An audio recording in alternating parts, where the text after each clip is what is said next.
Сәлем достар, қалайсыңдар? Мен бүгін деген важный теманы қозғайын деп тұрмын. Осы неге жұрттардың бәрі толық адам жалқау деп ойлайды? Біз ешқандай да жалқау емеспіз. Мынау мотордың дауысы шығып тұрған. Короче, алдыңғы жылы мотор бұзылып, папа қырғын шығарып, сендерді көріп, бізден көріп, біздің не кінәміз бар. Автомат ат жіберіп жатыр. Біз емес қой, автоматқа өшір қос, жандың деп айтатын. Ол өзі жанып кетті, автомат өше бергеннен мотор жанып кетті, соны бізді қырды папа. Сөйтіп бір моторды өзі лаждап істеп қойды да, енді бұл да шамал тыры бүйтіп өшіп қосып өсіп жанып қорқып тұр, енді өшіп тұтап тоңып жатайын ба әдісіне, бұл кетіп кеткенше мен ақ қатайды.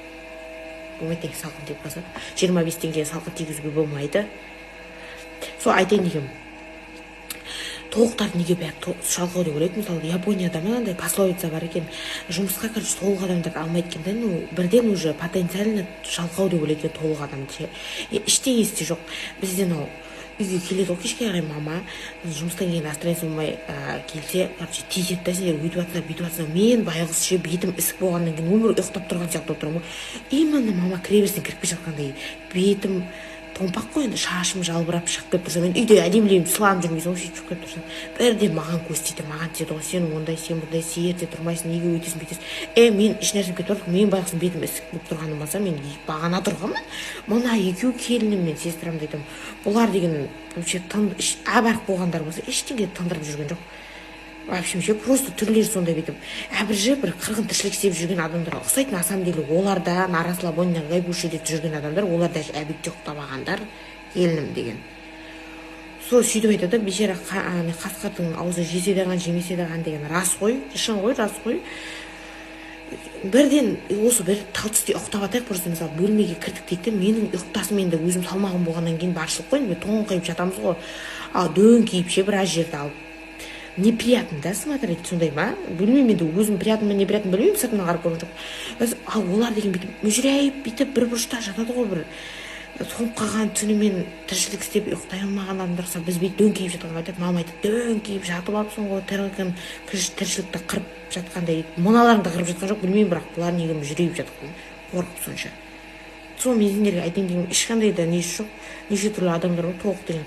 Мен мысалы дегенше үйдегілердің скоростым страшно, тез қимылдап, тез жұмыс істеймін бәрін. Олар бүйтіп бір бауырсақ қуырамын десем, бауырсақ қуыртпай, просто результатына не отвечаю, да, жамау, енді асық істегеннен кейін ол дұрыс болмайды дегенде. Сол айтайын деген сол давайсын.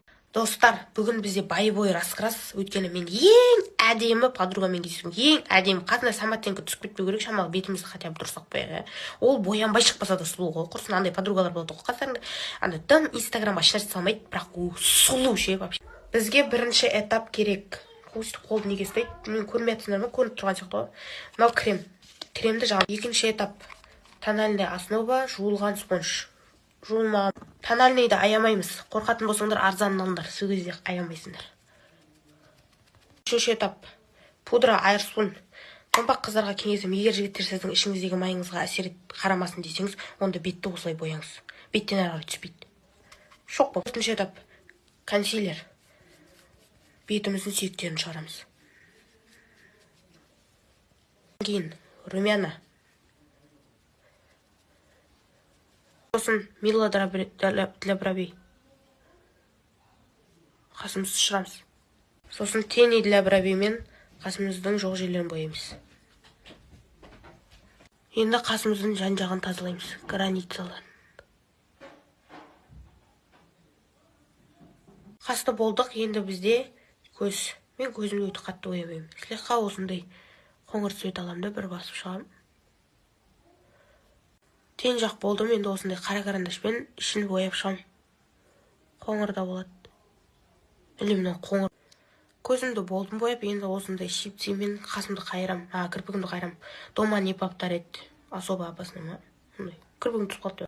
Кірпігім қайырып болдым, енді осындай тушьпен бояймын. Көзімен болдым, енді ернімді бояймын. Карандашпен осындай нүдовый оттенок.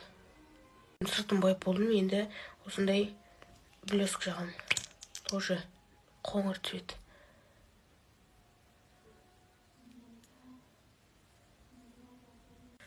Енді шашымды тіктеп жатырмын.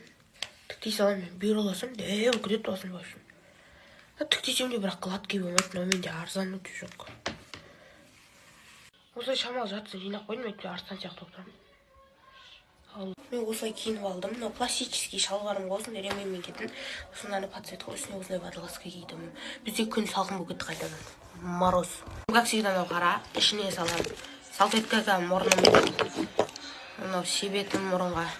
Карман, сағыз, духи, ауызға себетін. Помада, карандаш, кушон, линза. Болды. Осылай кете беремін. Мұны бір сындырып алып шығатырмыз.